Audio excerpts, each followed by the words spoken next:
Have you had enough of the housewives? Are you done with the dating shows? Well, there's a crop of new reality TV shows that will make Snooki's drunken escapades, quite frankly, look like child's play. Tonight, it's the Showbiz Countdown Reality TV Madness. I'm talking about the wildest reality shows on TV, but are we tuning in or tuning out? Well, I do know we are definitely tuning into our number 5 on the countdown, truTV's Impractical Jokers. You could call this show kind of a punked with a lovable twist. These Staten Island, New York jokers don't pull pranks on strangers. Instead, they humiliate themselves, and the result, really funny. Let's watch. Today, we're interviewing house sitters to watch our place while we go on vacation. But it won't be easy because we've hidden a lot of strange surprises for each other. No matter how odd the apartment, we'll have to do our best to explain ourselves out of the weirdness. If you can't get someone to agree to house sit, you lose. This is the bedroom. Come on in. We're finally gonna get Joe Gatto. So this is... Joey.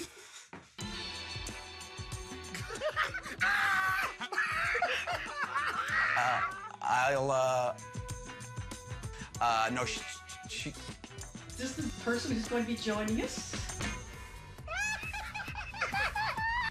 Hey, that's pretty funny. Tonight, I'm happy to welcome one of the stars of Impractical Jokers, Joe Gatto, joining me here in New York. Joe, you had a date all lined up there, man. That was pretty cool. Oh, man, I'm still scarred from that moment, AJ.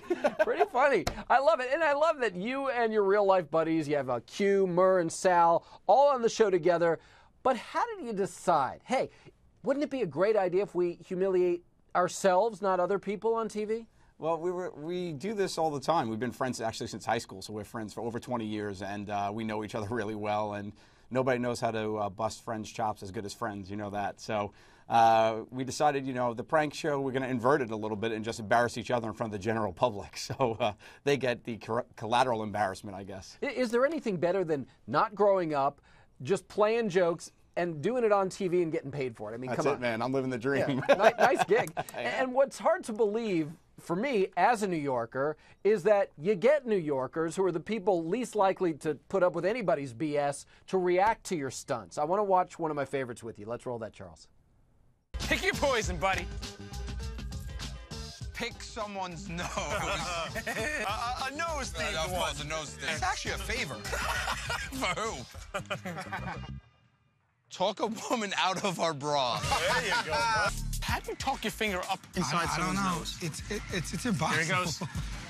Wow, it's gorgeous out, huh? I'm not complaining. Inside right now, he's on that bench knowing the next thing he has to do Is put a finger in a stranger's nose. You having lunch out in the park? It's a good place to eat. He's not gonna do it. There's no way he's doing it. Oh, you got a little something?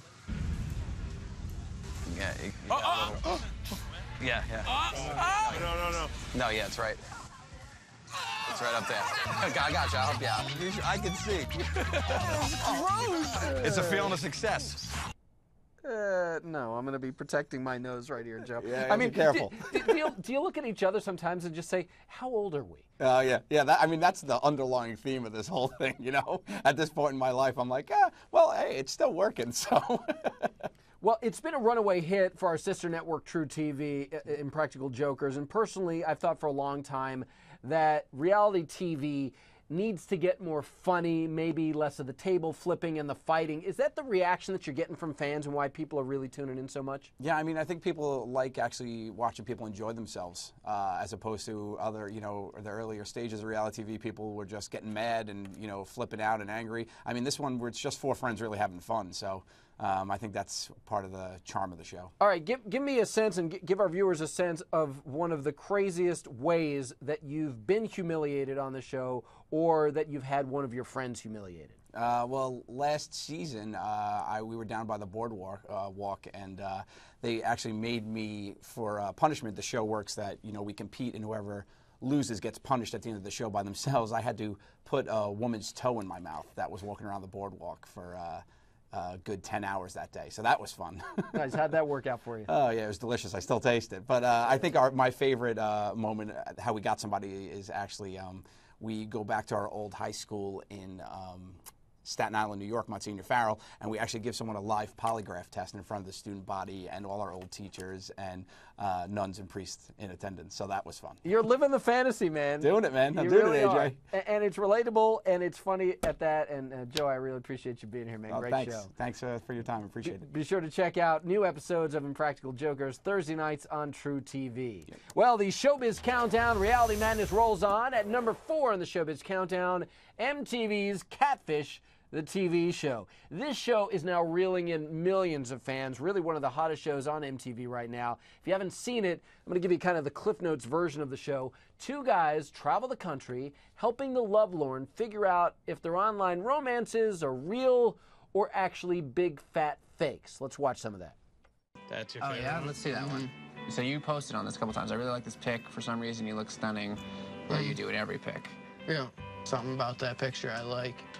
Maybe it's because she's like a regular girl there or something, you know, she doesn't look famous or nothing.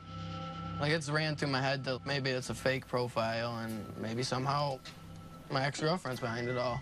It's like online dating CSI. How cool is that? With me now in New York, funny man, Bill Bellamy. All right, Bill, let's get into this. Catfish is obviously such a hit because, you know, it hits close to home for online daters or people who imagine what online dating is like. I think it's a brilliant idea. Are you in for this? I think it's actually kind of fun because you get an opportunity to see a real person try to find love in the most open way. I mean, you don't know what's going to happen on that show, so you don't know if it's going to be a fake, like you said, or it's just going to be like a dream girl, or it could be a dude that's crazy. You don't know. It's out of control out there. Yeah, it's buck wild. I can't believe that people would be that vulnerable, though, to be on the show, because you got to know it could be up or down. So I guess the lure of the show is just going through, you know, that little journey. I think it's a good idea. Yeah, but you go on the show, and I'm guessing, well, hey, they're on TV, so now they're going to get dates if they weren't able to get them online. I want to bring in Celeb TV host, CelebTV.com host Kelly Zink. She's in Chicago tonight. Kelly, what do you think about Catfish? You tuning in? You tuning out? Oh, I'm addicted to the show. I've been addicted since I saw the film, but I don't know if you've seen the people. I'm not exactly jumping online to get on their profile and try to go on dates with them. It's definitely a motley crew of folks on there. And you know what? I find it heartbreaking. This one guy, I watched an episode, he was overweight, and he said this girl saw him. He had lied about how much he weighed. She didn't want to be with him because of that. And the positive spin was that he was getting healthy, but it was so sad to watch. It's heartbreaking, and I can't turn away. Bill, does that cause a problem for you with the concept? Because, look, you know, reality TV needs drama. It can't just be funny and a voyeuristic experience. Well, you like she said, it is. Like, it gets sad, too, because most of these guys are like regular Joes, you know what I mean? And it's like, you might get a guy that's kind of cool one episode. The next episode, it's like a guy who would never meet the dream girl. He's in love with a picture. It's crazy. But, I mean, that's the thing about reality. A lot of us, we get sucked in by the train wreck. Well, that's, yeah, well, that is what happens. That's what happens. We're moving on right now to number 3 on our Showbiz Countdown, Reality Madness. It's A&E's Duck Dynasty. Have you met the Robertsons? They're simple folk, and they made a bloody fortune off of duck hunting accessories. And just like our friends the Kardashians, the matriarch of the Robertsons really knows how to whip her family into shape. Check this out. From the Christmas tree to the Christmas turducken, Mom wants everything to be perfect.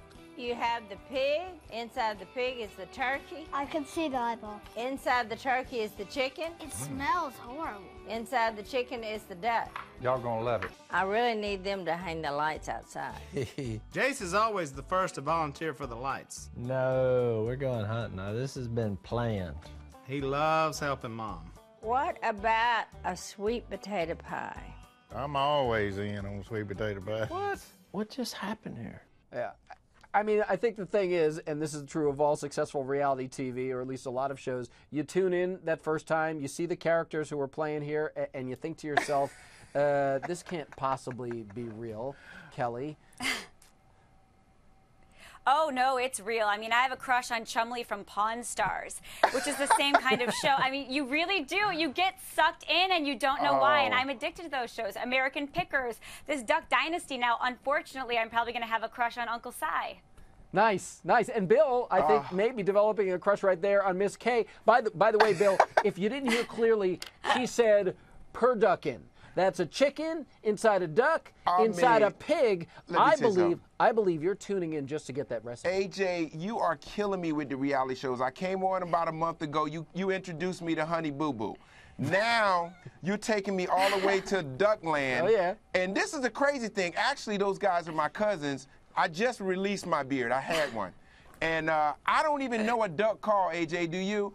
I mean, I thought like it was like, it's duck season. Duck season. Remember Daffy? Yeah, it's like with rabbit season. Now it's duck season. These guys literally have duck calls, duck paraphernalia. How many guys you know, AJ, that got their own duck accessories? Well, and they've made a gazillion dollars doing it. The party, it started off like normal. Everything was going good. And the alcohol started kicking in. Whoa. That's starting to get out of hand. You don't mess with my dogs! Hey, oh no! Ain't no party like an Amish party, right? At number 2 on the Showbiz Countdown, Reality Madness. It's Discovery's Amish Mafia. Beatdowns, drinking, gambling. Who knew the Amish were such a hot mess? And we love it. All right, so we've had jokers, lovers, ducks, and the Amish, but we are doubling down for number 1 tonight. They call them the Bra Whisperers, and this bodacious pair of newly minted reality stars are lifting spirits and breasts one woman at a time. Number 1 in the Showbiz Countdown, Reality Madness, is Double Divas. Cynthia! Norma's here! What? Girl, she's outside. Where? We've been bra fitters for years, and our passion is helping women. When Cynthia and I saw Norma walking across that parking lot, it was like everything we ever dreamed of.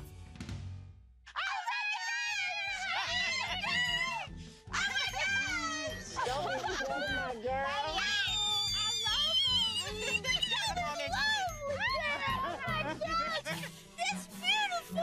Look at all this lovely. Who is Cynthia? Cynthia! I am so glad that you contacted me. I'm like, I need you. I know.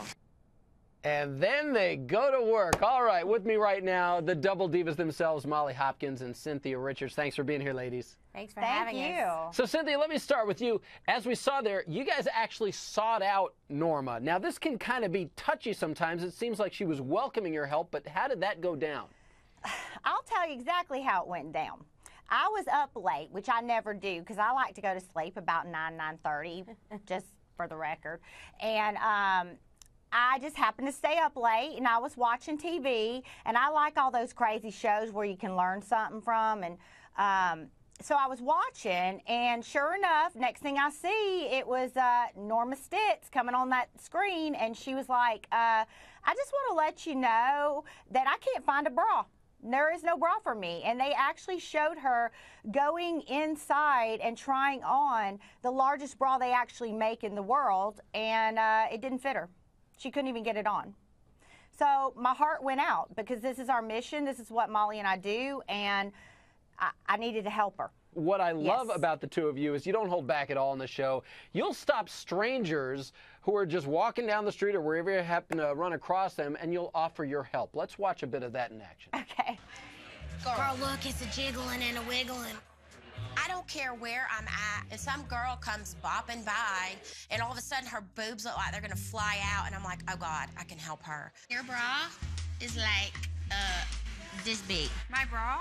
Yeah, is that like a demi cup? Because it's demi, like very little, like not covering you. I can't find them any bigger. I'm already a double D. Girl, we go to N cup. N is in like no way, but we got it at Libby Ray, so you need to come on today. Thank you. That's great. I mean, it's funny. It has to be pretty startling to some ladies. Cynthia, have you or Molly ever encountered a woman who maybe wasn't really thrilled that you offered to help them and critique their bra? Yes, baby, I have. How'd that go? Well, it went probably pretty okay because I'd had a few drinks and I was in a bar. And that's typically when I like to approach women because usually we all know as girls, we like to show our stuff when we go out at night, or I used to. I don't do it anymore.